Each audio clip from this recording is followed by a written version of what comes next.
andray vahiny anankiray tsika androany dia madame Armisa Arvelo. Miarabanao tompoko.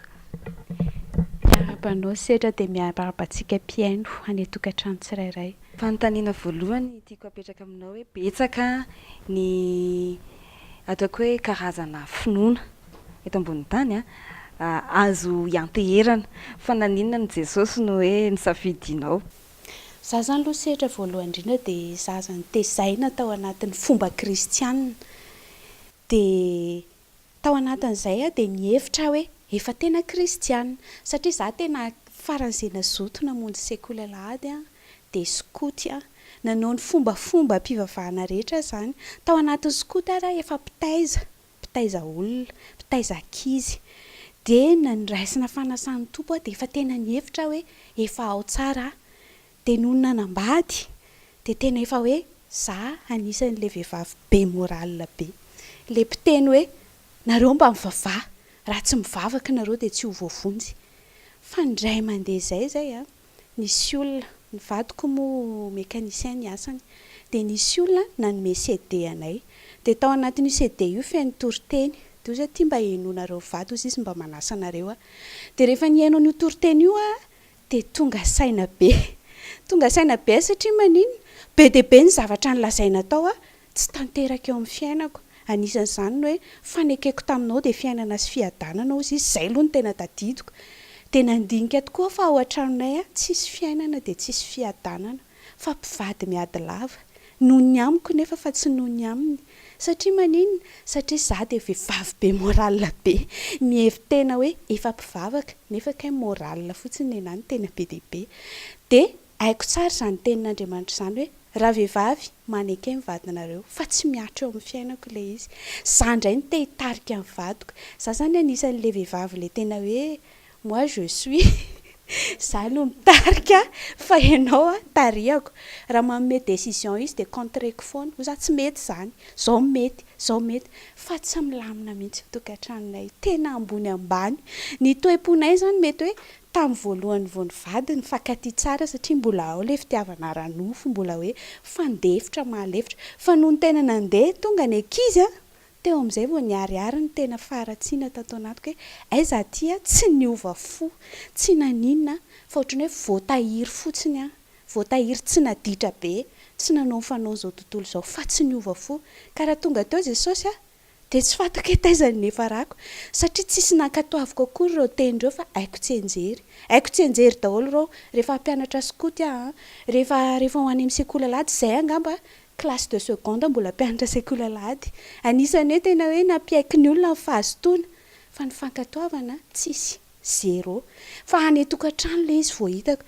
Dia za koa farak'izay olony saina tonga tao tokantrano efa niteraka roa mbola nazoto be nandeha nianatra satria manino? Satria za te ho tafita. Satria za nieritreritra hoe plus mianatra, plus mahay be, plus tsara karama, plus zao, plus dia nieritreritra mihitsy ny tenako hoe ho tafita rehefa tia mianatra be. Dia tena hoe nahazo diplôma tao anatin'ilay izy fa tsisy fiadanana.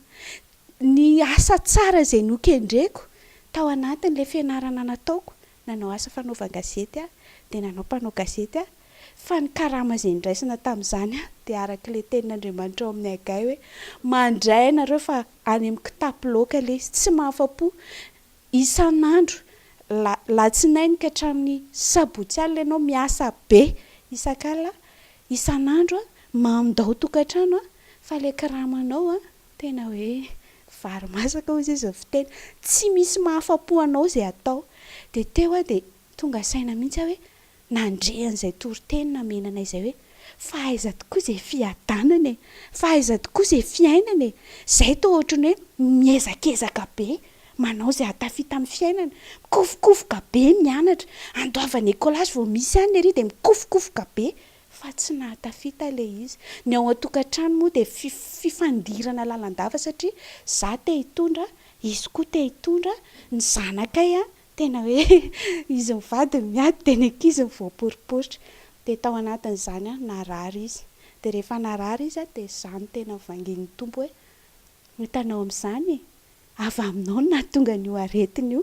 Dia teo dia tena hoe nanao an-dranomasy teo amin'i Jesosy mihitsy hoe Jesosy alors anao nouveau départ amin'izany fa kay tsy mbola niainga akory za mieritreritra hoe efa tena ao tsara zany aya tena mbola tsy ao mihitsy dia tena tsapako mihitsy hoe ay ve zany le atao hoe kristianina anarany fotsiny mahalala tenin'Andriamanitra fa tsy miaina an'ilay izy jerena ianao mandeha isan-kalady any am-piangonana mitondra baiboly tsy manadino ny fiaraha-mivavaka fa jerena ny fiainanao andavanandro jerena ny fiarahamoninao na amin'ny rafozanao na amin'izao bavinao na amin'ny fiarahamonina andavanandro na any am-piasana ianao le mbola tia tena mitovy amin'ny olona ianao mbola tia kely any amin'ny asa fanaovan-gazety be dia be ny zavatra miseho any mbola tia kely ohatran'ny olona ianao mbola manao ny tsy fahamarinana be dia be ianao le fitiavan-tena tena hitako mihitsy za hoe tsy mba haiko mihitsy zany hoe tiavany namanao tahaka ny tenanao fa ny aho hoe tiavany tenanao izay ihany ny tena haiko nefa haiko tsy enjery zany tenin'Andriamanitra zany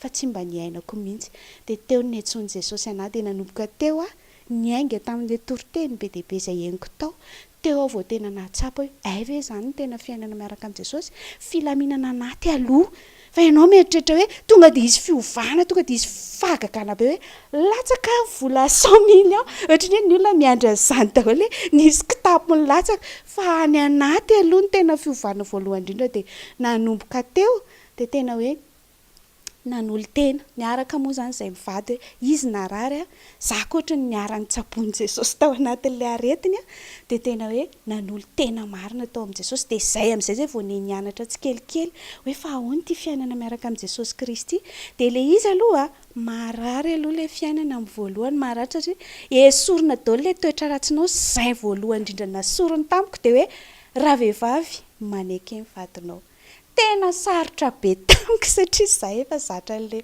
chef ten taloha ohatran'ny hoe manana rôle na tompona ndraikitra dia mikomandimandy foana fa izany ny esoriny voalohany tatao anatiko tamin'ny voalohany fotsiny ohatran'ny nararary ilay nangina monimonna fa taty aoriana tena haiko amin'izay ilay manaiky fotsiny mety izany ozy dada hoe izao izany indray mampianatra ny zanako neny eo izay ataony dada izao toy za hoe izay ny teny dada c'est lui le chef manaiky daholo tsika rehetrarehetra na mety amintsika io na tsy mety amintsika rehefa izay ny tenin'ny chef dika zany hoe nianatra koa za koa zany mampita any amin'ny zanako an'ilay fahaizana manaiky satria izay koa ny tena problème antsika manana caractère rebelle za aloha zany ilay tena hoe mpikomy mpanohatra dia tena hoe nianatra zany hoe manomboka izao dia mahay manaiky ny fitantanan'ny tompo dia izay ny tena nanofahan'i Jesosy anahy dia fitahiana ny tao aorianan'izay fa nidina aloha nakorotan'i Jesosy daholo aloha izay tsy anazy le fianarana no eritreretiko tsy tia ny vadiko kay ilay izy tsy tia ny vadiko ilay asa fanaovan-gazety